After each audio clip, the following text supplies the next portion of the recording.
there's been increases in loneliness, and our friendship networks have been shrinking for decades. The good to take out of this is that everybody's like, everyone else has their friends, so how am I going to make one? And actually, everybody seems pretty lonely, so they're kind of just waiting for you to try to become friends with them. That's an interesting way to flip the script. Welcome to the Spartan Up podcast, hosted by Joe De Sena, founder and CEO of Spartan Race, and brought to you by Wild Health. We are talking about overcoming obstacles. The same way we teach people to get over obstacles on the course, we will teach you here on the Spartan Up podcast to get over obstacles in your mind. Get fully personalized healthcare based on your DNA, biometrics, and blood work with Wild Health, the official healthcare provider of Spartan. Go to wildhealth.com and use the code Spartan10 to save 10%. Introducing Action Ion Charged Alkaline Water. Action has unlocked water's full potential so that you can unlock your own. Visit drinkaction.com to find out more. This episode of Spartan Up is brought to you by Trifecta. Trifecta delivers delicious, macro-balanced meals directly to your door. Use the code Spartan at trifectanutrition.com to save 40% off your first meal plan order. Joe De Sena, CEO and founder of Spartan and the Spartan Up podcast. I've got a good one for you today. I got Dr. Marisa G Franco. She wrote this book called Platonic: How the Science of Attachment Can Help You Make and Keep Friends. I've got a few friends, I think. We've had about 10 million people over the years do our events, and our whole mission is to get people a little more resilient, get them outside, get them doing hard stuff. Does friendship help you to be more resilient? Yeah, so we actually perceive the world differently when we're with friends. There's one study that found that when people estimate how steep a hill is alongside a friend, they see it as less steep. And when they evaluate how threatening an alleged terrorist looks, they evaluate him as less threatening when they're with a friend. So I don't know. I mean, this would be an interesting research study if like people that are doing the Spartan races with friends end up being more successful or less successful. But there is research that suggests that when we feel connected, we perceive challenges as less threatening than when we feel disconnected. That's awesome research. I didn't know that, but it makes so much sense, right? Because it takes the edge off. Like, we have a mountain in our backyard where Spartan was started, a farm in Vermont, and I try to hike it a lot. And as you were saying that, I was thinking, when I'm with somebody and you're chatting, it takes the edge off the hill for sure. When you're alone, it's like, I got to get up this damn hill. So exactly. That makes perfect sense. We got a problem though. The problem is, I see with my kids, right, this next generation, they're looking at their phones. They've got friendships through phones. Does that affect the steepness of the hill? Like, how's this all playing out? Yeah. So there's this theory called social presence theory, which basically argues that when we're fully there face to face, it creates most connection. Whereas when we connect via technology, we just feel less connected. We might feel connected, but not as connected as we feel in person. I think in general, what we see in the research is that when people use the phone as a tool to meet up in person, like I'm on Meetup asking you to hang out in person. I'm messaging you saying, I see this on Instagram. I realize we need to reconnect. Let's meet up. They're more connected. But when they use the phone to replace in-person connection, which looks like scrolling, going through your TikTok videos instead of hanging out with people, you're a lot more lonely than if you were not using technology at all. So we got to use the phones. I don't know if the kids are doing it. I mean, I see my kids anyway. They're watching other people play video games. Yeah, I mean, we're not. And the truth is that the social media is not designed like that. It's designed to keep you on it, and it's designed to keep you scrolling, which is why in 2012, we saw real spikes in loneliness. And what happened then was the smartphone became wildly popular. But Americans are pretty friendly people. I mean, do we have a loneliness problem in America? Yeah, it's global. I mean, there's a recent study done that 35 out of 37 countries, there was there's been increases in loneliness, and our friendship networks have been shrinking for decades. So in some ways, I mean, that's really bad news, but in other ways, the good to take out of this is that everybody's like, everyone else has their friends, so how am I going to make one? And actually, everybody seems pretty lonely, so they're kind of just waiting for you to try to become friends with them. That's an interesting way to flip the script, right? That's interesting. I want to tell my kids that tonight when I get home. Is like, hey, they've done a study. Actually, if you're nervous around talking to folks, they're just as nervous as you are. What could we do? Well, I guess the phone in that sense, I guess the phone helps, right? Because it allows you to connect with people without feeling those nerves. Well, the thing is that by connecting with people repeatedly, it helps calm the nerves. And by avoiding things, our anxiety tends to increase. So I would just see if your kids might be willing to use their phones to connect with someone in person. Like, is there anyone you want to reach out to through your phone to initiate a hangout, to initiate a play date in person? What do you advise folks? Like, what's your message to people as you're helping people get through this loneliness issue? Well, for adults, my message is that adult friendship does not happen organically. And people that think it does are more lonely over time, whereas people that see it happening based on effort are less lonely.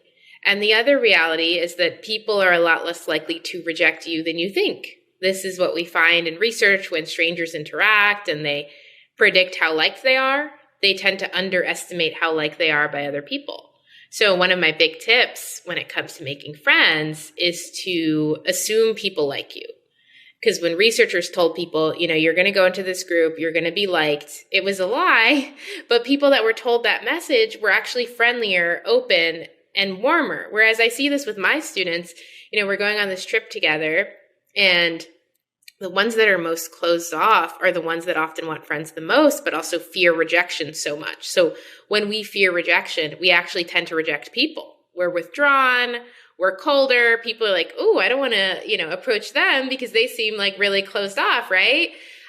So I think part of it is understanding what's going through other people's heads, right? That fundamentally people want to connect with someone who is not going to reject them. So the more that we can show other people, I'm not going to reject you, the more successful we're going to be at creating connections.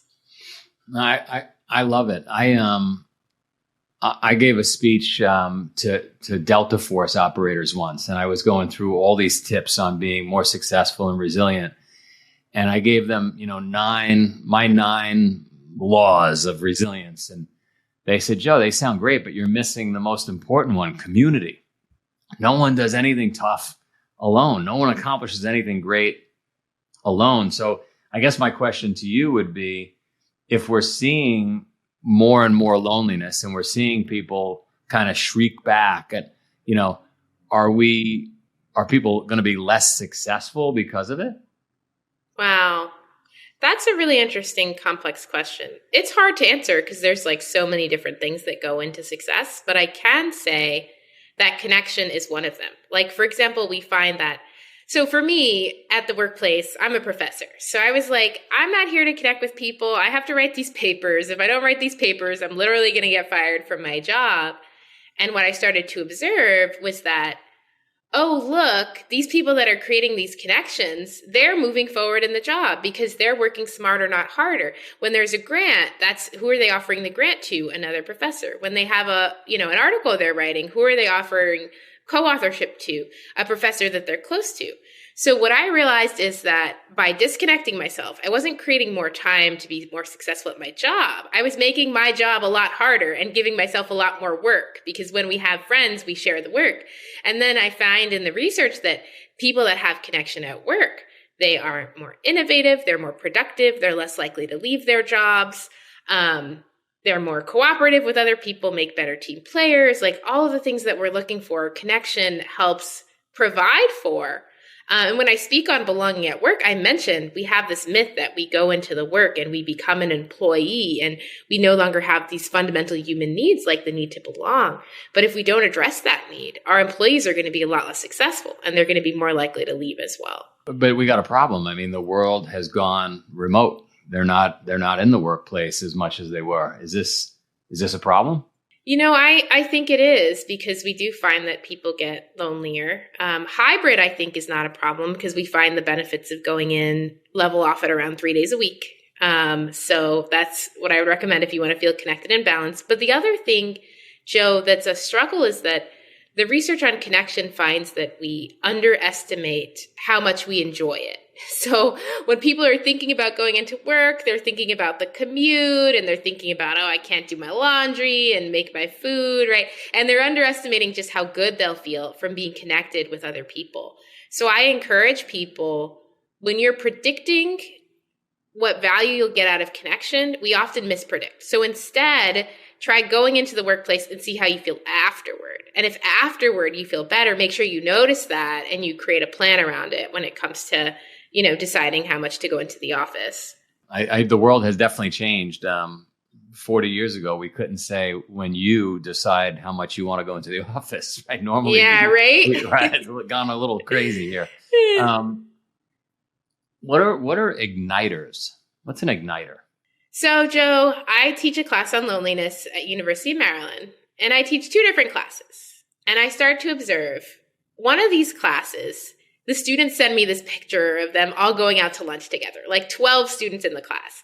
And the class is designed for them to connect with each other. But in the other class, they seem friendly during the class, but nobody's hanging out outside of the class. So I'm thinking, what's the difference between these 2 groups? Why in one of them are they hanging out outside of class and in the other they're not? What I observe is that I have one student in one of my classes and she'll say, hey, does anyone want to go to lunch after class? Everyone's invited. And because she says that, 10 other people in the class have more community. 10 other people in the class have more friends. 10 other people in the class feel more connected in the class because she's an igniter. The igniter is the person who creates the groups. Now, igniters, they're often exhausted by their role because everyone else is depending on them. Other people are like, this is just happening organically. I'm not trying. But it's really the igniter who's less afraid of rejection than other people, the igniter who tends to value connection more than other people, who's creating these groups, who's not only creating connection for themselves, but everybody that knows an igniter is better connected because they know that igniter. So like for me, I'm an igniter. I mean, I wrote this book, so it comes with territory. But I go to a friend's birthday party and I see, oh, wow, 5 out of 7 people at this birthday party are people that I've introduced this friend to, right? And so you see like, oh my gosh, all my friends have more friends because I'm willing to like ignite for everybody. So I feel like one way to target systemic loneliness is like if we could all be taught how to harness our igniter side and create community for so many different people. As you said it, I'm definitely an igniter, and I might have learned it because I grew up at a time where we all went outside and played in the street all day, right? So everybody in that community probably became an igniter. I'm going to teach the kid literally tonight. As you were talking, I was thinking I'm going to teach the kids tonight that their mom and their dad are both igniters. And I bet you igniters are more successful, however you define professionally, success in life. And so you guys need to be igniters, and we're going to be monitoring your ignition. But I love that. What are some other cool little things that you've noticed that you've written about in the book? Well, what I notice across the board is that our brains have what's called a negativity bias. So we remember and process negative information more strongly than we remember positive information, which means that when we predict the impact of how we come off socially, we tend to think we are coming off more negatively than we actually are. And this really harms our connections, right? Because if you think you're coming off badly, you're not going to engage in this behavior. So for example, I've already mentioned the liking gap, that when strangers interact, they underestimate how liked they are by the other person. We see this with research on reconnecting with someone. When you reconnect with people, you underestimate how much the receiver values the fact that you reached out. When you're vulnerable with people, you think people are judging you more than they actually are. You underestimate how positively they're perceiving you.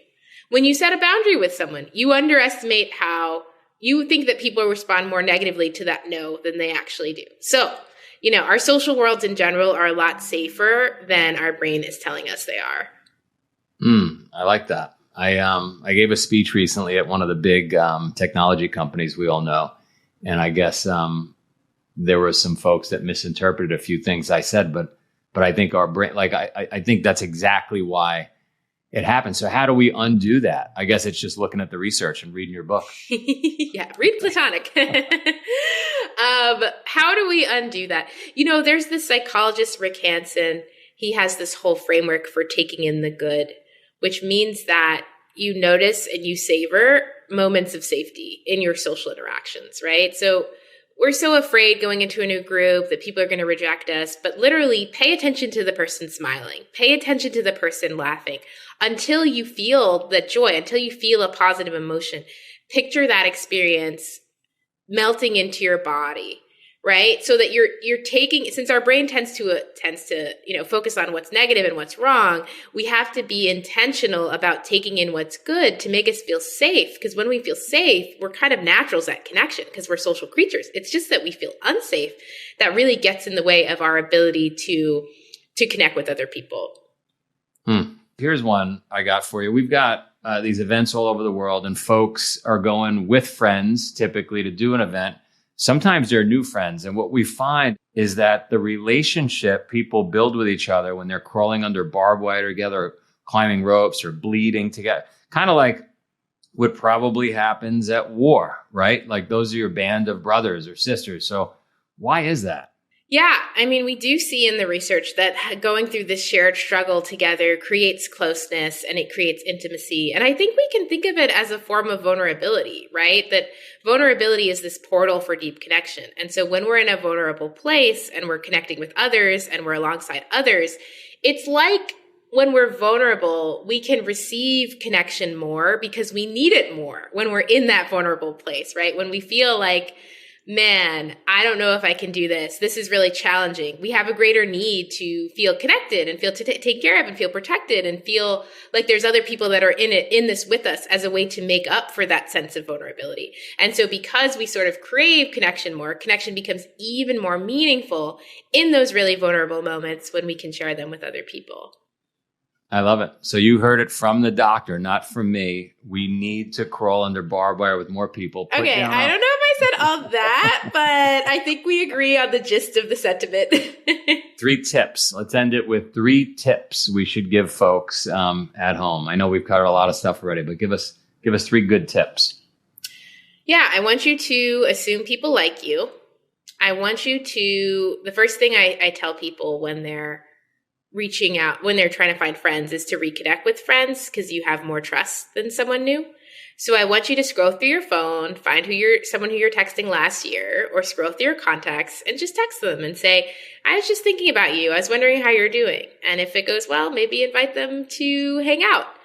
And my third tip is to practice bringing a little bit more vulnerability to your relationships. Because again, we think it burdens people, but the research it finds very clearly that people like people more when they're more vulnerable. Give everybody an example of that. Next time you hang out with someone, tell them something you've been struggling with. Be honest. I like it. All right. And how do they find you? How do people find you? Yeah. So I share tips on the science of connection on my Instagram at Dr. Marisa G Franco. That's DrMarisa G Franco, and on my website, drmarisagfranco.com. You can take a quiz that assesses your strengths or weaknesses as a friend, gives you some suggestions, or reach out to connect on speaking. I speak on how to make friends or how to find belonging at work. And my book, again, is Platonic, How the Science of Attachment Can Help You Make and Keep Friends. The world's only friend doctor. You're awesome. Thanks, Doc. Thank you so much for having me. Bye. Bye-bye. Introducing Action Ion Charged Alkaline Water. Action has unlocked water's full potential so that you can unlock your own. Visit drinkaction.com to find out more. This episode of Spartan Up is brought to you by Trifecta. Trifecta delivers delicious, macro-balanced meals directly to your door. Use the code Spartan at trifectanutrition.com to save 40% off your first meal plan order. Get fully personalized healthcare based on your DNA, biometrics, and blood work with Wild Health, the official healthcare provider of Spartan. Go to wildhealth.com and use the code Spartan10 to save 10%.